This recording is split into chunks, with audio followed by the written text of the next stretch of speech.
Hello everyone, and welcome. Have you ever wondered what happens when you mix alcohol, specifically ethanol, with water? Do they separate like oil and water, or do they blend together?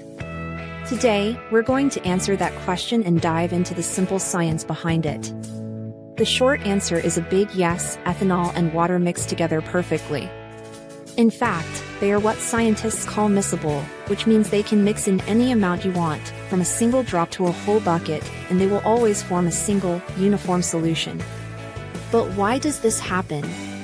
It all comes down to a simple rule in chemistry, like dissolves like. Both water and ethanol molecules are polar. Think of a polar molecule like a tiny magnet with a positive end and a negative end. Water, or H₂O, is a very famous polar molecule. These tiny molecular magnets are strongly attracted to each other, forming special connections called hydrogen bonds. This is what gives water its unique properties.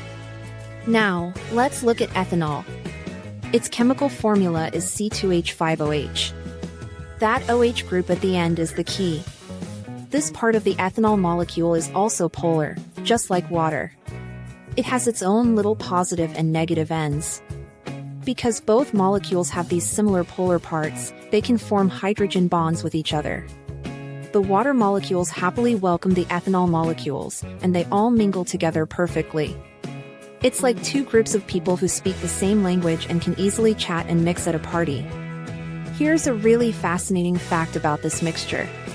If you take 50 milliliters of water and carefully mix it with 50 milliliters of ethanol, you might expect to get 100 milliliters of liquid, right? But you actually get a little less, around 96 or 97 milliliters. The total volume shrinks. This happens because the molecules are so attracted to each other that they pack together more tightly and efficiently than they did when they were separate. So, to sum it up, ethanol and water mix because they are both polar molecules capable of forming strong attractions, or hydrogen bonds, with one another. It's a perfect chemical match. Thank you so much for watching. If you found this explanation interesting or helpful, please give this video a thumbs up and consider subscribing to the channel. Your support helps us make more science videos just like this one. See you next time.